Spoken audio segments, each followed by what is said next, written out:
Join us on this edition of the magazine as we celebrate 5 years of programming. We have been so fortunate to bring you so many amazing, interesting people within the community, beginning in 2020 through 2025. The magazine originally began in 1982 on Fairhaven Acushnet Cablevision, created then by Program Director Skip Tenczar, and ran throughout the 80s. It was later brought back in 1996 by David Fauteux and host Gene Daniels, then JR from Fun 107, and then myself, and ran through 2005. It eventually picked up again in 2020 through the present day. So as you can see, the magazine has a long history of bringing local programming to the community. So sit back and enjoy some of the highlights over the past 5 years. Cool. So the alarm goes off at 3:45 a.m. a.m. and I'm on the air at 6 a.m. So between that time, I'm up. The first thing I do is check the major stories that happened while we were sleeping. And that's where I do a lot of the morning prep. And then, before, I used to be able to get ready in 20 minutes. Now it takes me an hour. Can you tell me why? I have friends, Charlie, who say, we went up to the mountains and we were climbing the mountains. And I have other friends who say, I've been working out. I'm lifting 300 pounds. I'm lucky that I don't lose balance putting my underwear on in the morning. So it takes a little longer for me right now to get ready to come down to the station and at 6 o'clock turn the mic on and sound as if you're happy and you want to welcome everyone, and you can't bring any of the stress or worries with you because this thing picks it up. People can see through the microphone. That's great. Tell us about some of your films specifically. Sure, okay. So in high school I made a bunch of different little short films, kind of on my own. So it was a nice way to develop my skills and things like that. But the most major project that I've worked on recently was one called Junkie, and that was for a junior level class at the University of Rhode Island. And I wrote and directed it. And it was amazing. It was 20 minutes, and it's had a really great reception. We had a screening of it here at Fairhaven Town Hall, and it's just been so powerful because it's actually a true story that I had from one of my family members, and it's been so amazing to see people react to that. So that was the most recent one. And you also directed a soundtrack for that, the movie? Yes, yeah. What do you mean specifically by that? Well, I saw in your LinkedIn that you met with the person who developed the soundtrack for the movie Junkie that you did. So you've done amazing things, like directing, for the soundtrack, the writing, you did it all. Yeah, there's like so many different parts. It's crazy to think about. Like I said, every bit that has touched me, every experience that I've had. David and I did this wacky TV show thing at the beginning of cable here, and it was offensive enough to get us in trouble on several occasions locally, and we would just go in and do it. Dave can correct me on this, but he was learning his craft, and it served him for years and years, and now today doing this again, and we had our little thing which took away any fear I ever had of having a camera on. Excellent. And that's a big part of it, and that's once again a Fairhaven. Right. The thing. First jobs out of the New Bedford area, I got a job in Boston working at an advertising agency. Okay. And so I became familiar with taking ads, getting information, putting the ads together. The art department did that. Back in those days, it was cut and paste. You literally would cut them, paste them down on a piece of paper, and then you'd send them off to the newspapers. The newspapers would also paste them down and then take a picture of the whole broadsheet page and then do their thing over there. So I kind of learned from the ground up. And then started doing typesetting,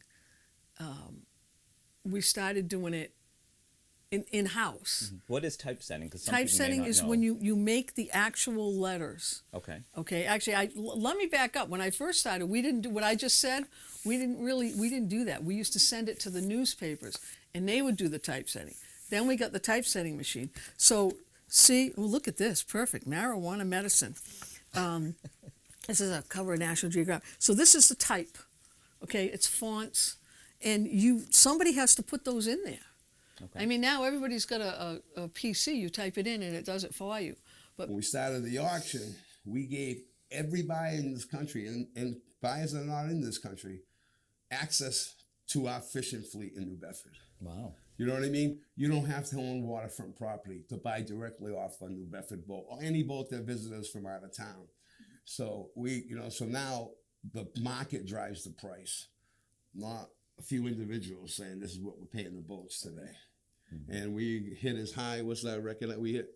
$32.60 per pound for U10 scallops. Those are the scallops. They're less than 10 per pound. They're about this big. Oh, wow. So $32.60 was the high so far this year for the U10s. Yeah, we call them gaffers. Yeah. A big gaffer here. So So the market drives the price. So it gives everyone opportunity. We have buyers, I don't know how far, Seattle, Washington, Yeah. Florida. across the country. We don't do overseas. We've been approached, but there's so much into the packaging and transportation that, we deny that and, let the local guys Plus our guys sell those to us here, overseas. so- okay. Yeah. So But we've been approached a few times and we don't want any part of it. But anyway, it worked out for me. I passed the exam. I got appointed a permanent chief in the year 2000. I've been chief. I was chief until January 8th of 21. I've seen a lot over my career. I started when I started. The police department was still running the ambulance service in town. Then we started a joint thing with one police officer, one firefighter. And then finally, we wanted to get into the St. Luke's paramedics, who are our paramedic service for Fairhaven, Acushnet, Mattapoisett, and so on, were deciding they were going to bow out of the medic service. So they agreed to support the town in training some firefighters to be firefighter paramedics at the St. Luke's expense, and equipping 2 of our ambulances with the equipment to be a paramedic service. So we went through that venture. That's probably my biggest venture. Was we completely took over the ambulance service from the police department.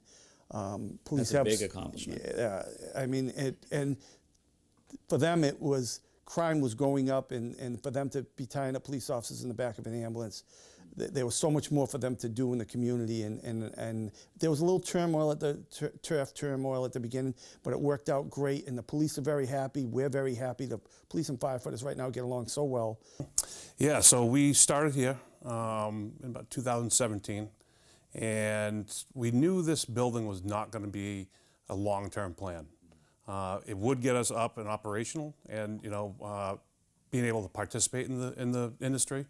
But it wasn't going to last forever. So we have a second facility that is cultivation and processing, and this room used to be, part of cultivation. So that's in Freetown or Sonnet.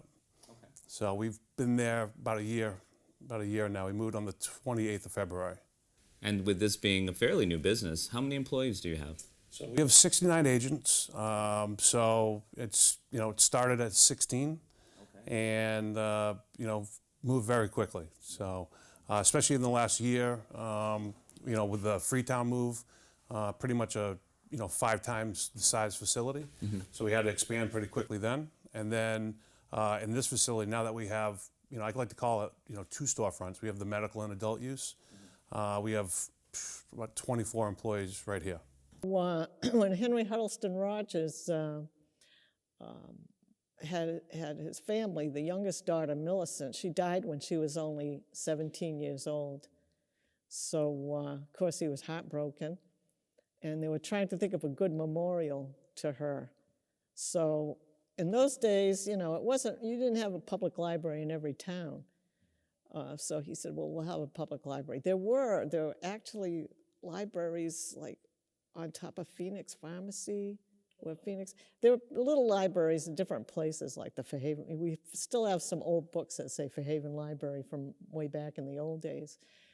But when they built this beautiful building here, then people weren't really used to going to a building like that, being able to go in there, and it was just like a fantastic thing. I remember one time there was a guy visiting from Germany, and he said, "Oh, this place is so beautiful. The library's so beautiful." I said, "Where you come from, there's beautiful places on every street corner." He said, "Yeah, but they're not libraries.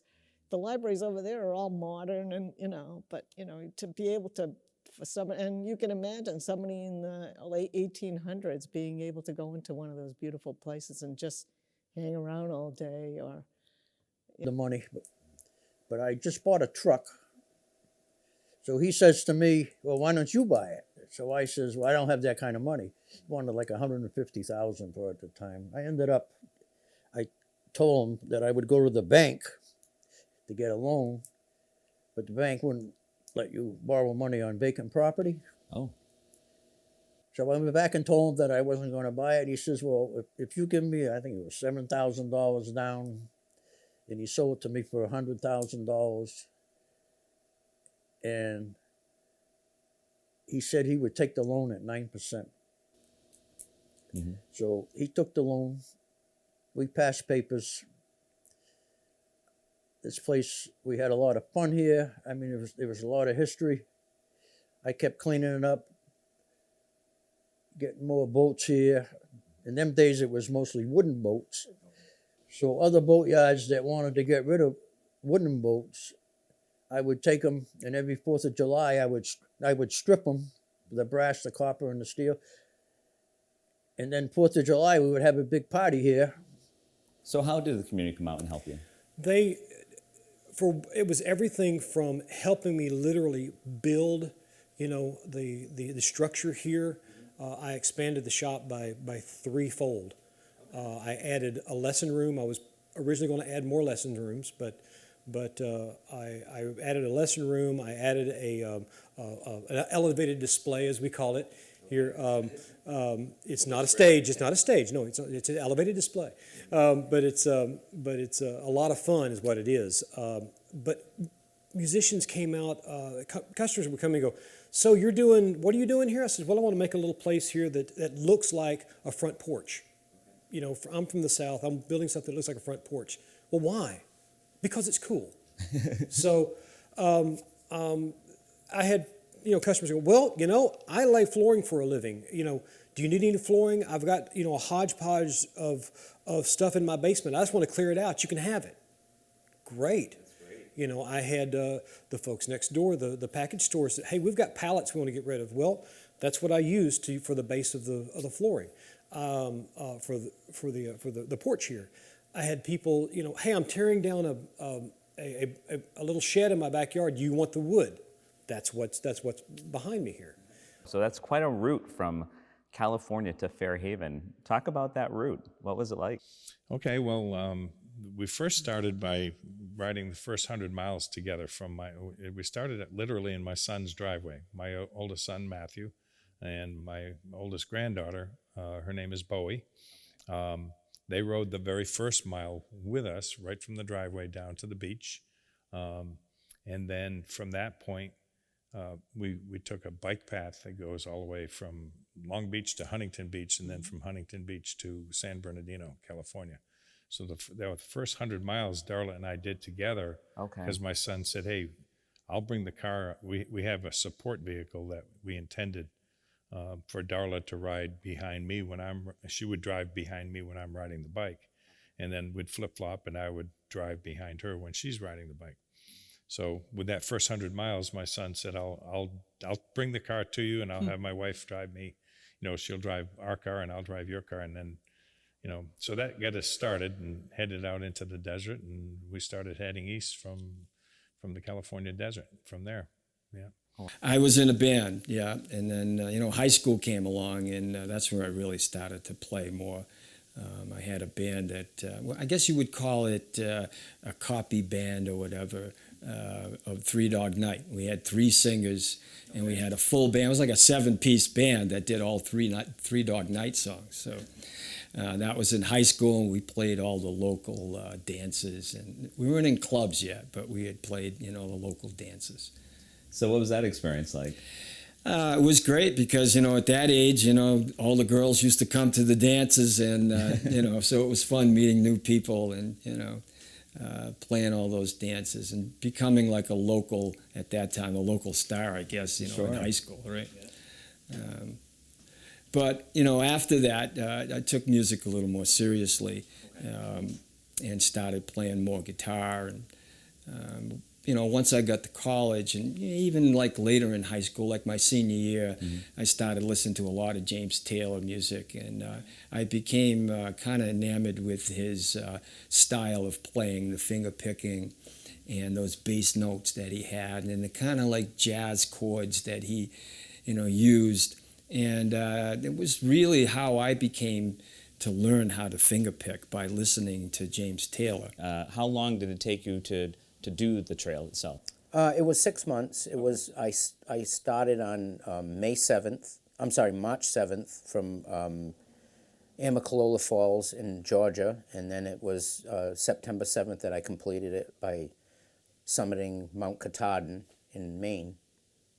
How were you able to take 6 months out of your life to do this? Well, it was almost the same amount of time as it took for me to think of doing it and to complete it, which is because my family and I owned a store in Fairhaven. We had a liquor store, and after 26 years, we sold it. Okay. And so instead of me going to work immediately, I took some time off for myself. I hadn't really had vacations or anything, and then this March is when I started. I wanted to do it northbound, so it was a good time to do it in March, and you walk with spring, more or less, for a good part of the way before it gets too hot, And so that's how I was able to do it, was having that, not being connected to my job, and I had saved some money to, to do the trip. So what kind of service do you offer in photography? Well, it's really a philanthropic kind of episode. I try to make it a business, but Carol keeps saying, "Oh, Jim will do that for nothing. Don't worry about it." But we enjoy that. That's what we like to do. But we started doing a lot of landscape and travel photography. But more recently, we're really interested in portrait photography. So if you have a corporate portrait or a headshot you need or anything of that nature, we've been working in that area. Oh, wow. Wow. So you're doing both then? You're doing, some landscape. So what are some of the places that you've done in the South Coast area taking photographs of? No, just about everywhere, I think. Have camera, will travel kind of thing. Try to stick a lot with Fairhaven and certainly South Coast. But our hometown is special to us, so we do a lot of architectural things here and what everyone likes to see, and then we try to look for something that other people don't really take pictures of. So that's where we go with that. Yeah. I wanted to be able to attract tens of thousands of kids. If we have a customer at Gifts to Give, it's a student doing volunteer service. Our mission is to connect children to giving and service.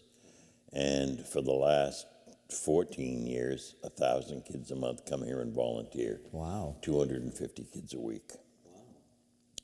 And about 100 adults a week. So 5,000 volunteers, adult volunteers, 12,000 kids. The community drops off about 25,000 pounds a week of donations. Wow. And again, I said, I don't think we have a 10% brand recognition, so it's kind of interesting there's that much stuff out there. Now, the truth is, half of it's crap. And that's a whole conversation about recycling and why someone would drop off a rusty bicycle. Right. Or why somebody would drop off a game missing half the pieces, or a 100-piece puzzle missing 4 pieces. That's a whole other conversation. But the other half of the donations are gold. So about 5 years ago, Chris Garrig, who was our athletic director at the time, came to us and he had said, "Oh, I have this idea. I'd love to run by you guys." He said other schools in the town, or not in the town, other schools in the state are participating in unified sports. What do you guys think? And her and I immediately were like, yes, absolutely. yes, yes. So I'm going to admit I'm not very athletic, but just the idea of the kids being able to participate, because our number one goal is I want my students to have the same exact opportunities as every other kid in this building has. Yes. And this was going to give them that opportunity. So we started basketball 5 years ago. Yep. Okay. And we started track 3 years ago. Yep. So, and then we actually do strength and conditioning in the winter, and this will be our I was gonna say, is third it year, third year of doing that. that. So we actually do things for 3 seasons. The strength and conditioning is done during the school day, and then you submit everything to SOMA, so it's not seen in the public, but it's really helped our kids because a lot of the athletes do weight training. Okay. So our kids do the strength and conditioning. They do it in class. So how did you expand into Fairhaven, Dartmouth, and eventually Cape Cod? Well, I think my uncle, Bob, and my father both wanted to take over a restaurant. So my grandparents got together and they decided to buy the place in Fairhaven. Okay. And it was new. So my father went to that one and my uncle stayed in New Bedford. Yep. In County of Linden. And so that's how we ended up in Fairhaven anyway. From my grandparents. Was their idea. It was a converted house, so upstairs there was an apartment that was fairly big, and Tom's family lived there for a while. Yep. So he had the back. He was saying earlier how he had the miniature golf course as his backyard. That was so he could play there and everything. So that's a good backyard. It's a great backyard. And you didn't have to help mow the lawn either because there was no. I don't think we had any grass anywhere. I remember my brother and I were 9 and 10 years old, or even 8 or 9, and. My father used to yell out the window on a Friday or Saturday night, "Tom, Mike, come on in," and we'd have to go in and do dishes and whatever he needed us to do. So that's why I started working there. And it's been here for 120 years. This building and masonry has been in Fairhaven for over 150 years. Yeah, right in the center of town, and no one knows about it. And our doors are always open. It's almost, gee whiz, why not? In fact, we always are having open house. And just to show people one of the true treasures that were given by Henry Huddleston Rogers. And it was given to George, it was named after George H. Tabor. How did that come about? George H. Tabor, I'm pretty sure it was the Sunday school teacher for Henry Huddleston Rogers. And they developed a very strong friendship throughout their whole life. And, as we know with Rogers, as he advanced in his life, he became very prosperous and always had a very deep feeling for Henry Huddleston Rogers. And when this building was built, it's the first time ever that a Masonic lodge was ever dedicated to a living person. Okay. Yeah, and unfortunately, I think it was dedicated when he was about 93 or so.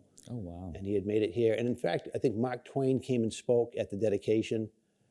So I decided, I'd been making wine with friends and family for the past 25 years and decided why not try to grow some grapes here and put a little vineyard, kind of my own personal vineyard out here. And once I started, it was hard to stop. It's a beautiful, beautiful process. And when you see the grapes growing, it's like magic. You've created this. And I just kind of continued from 2017 to another plot in 2018 and 19 and 20 and 21, and now we got 4 acres planted. Wow, that's great. So it started at plot A and then it just developed. Exactly, and plot A was just a test, couple reds, couple whites, and try to see what grew well, what we liked.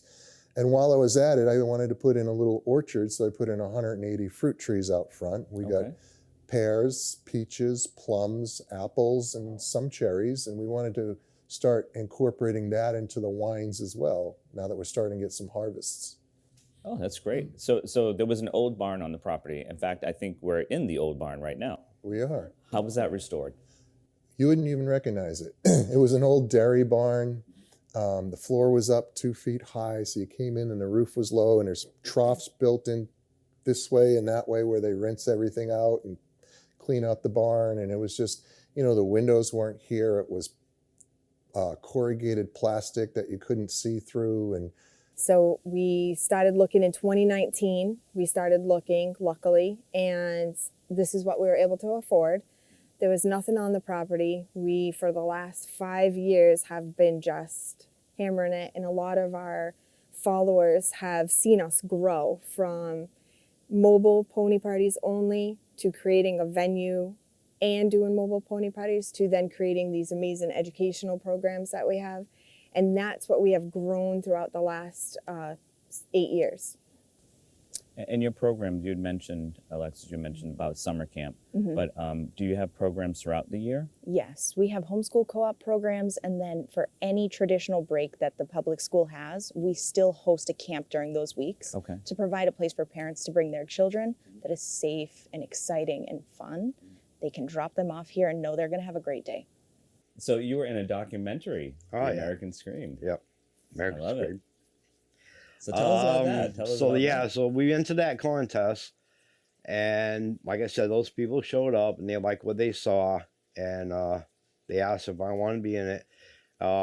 It was done through NBC Universal for Chiller TV, and they were looking for families across New England. Okay. And they picked myself, Victor Barito. He lived on Castle Avenue, and then it was the Broders who lived on 4th Street. And they says that they had other people as they went out towards near Boston. They went out near Worcester, Springfield. The director of the movie insisted that it be these 3 families because everything was so close-knit. Nice. And whereas Fairhaven, at that time I was doing a haunted yard map for the neighborhood news. And we had so many haunts in town, so they wanted to be involved with all of that. Right. So anyway, we went, they started coming in. They filmed here for about a month. Well, for the house itself, there's a couple things. I love the location. It's a very quiet little street looking at the Fairhaven Town Hall and Library, very close to the port. I can smell the fish on the boats. I can hear the foghorns. There are a lot of things I like about it, being in the historical village, close to the highway and things, easy to get places, about 20 restaurants within 5 minutes, but nothing in this neighborhood changes other than the streets being paved. It looks exactly like it did in the 1800s. So that's an aspect I like. With the house itself, some older homes are less livable. They may have low ceilings or chopped up rooms and floor plans. This is a very high ceilings and open floor plan, so it felt, comfortable to me. So tell us about some of the championships when you were coaching at Fairhaven High. Well, we had, I think we had 5 conference championships. Okay. 3 of which we were fortunate to make it to the Super Bowl. And we were 3-0 in the Super Bowl, so that was nice. Absolutely. We missed the first championship. We missed going to the Super Bowl by 1/1000th of a point. Wow. Norwell beat us out by 1/1000th of a point. We didn't know. We had to call the team back Thanksgiving evening because we didn't know. Right. And nobody could figure it out, and the only person that could figure it out was the Boston Globe. And unfortunately, we had the team meeting, and Buddy Thomas was there for the Standard Times. Okay, yeah. And we got the notice that we missed out by so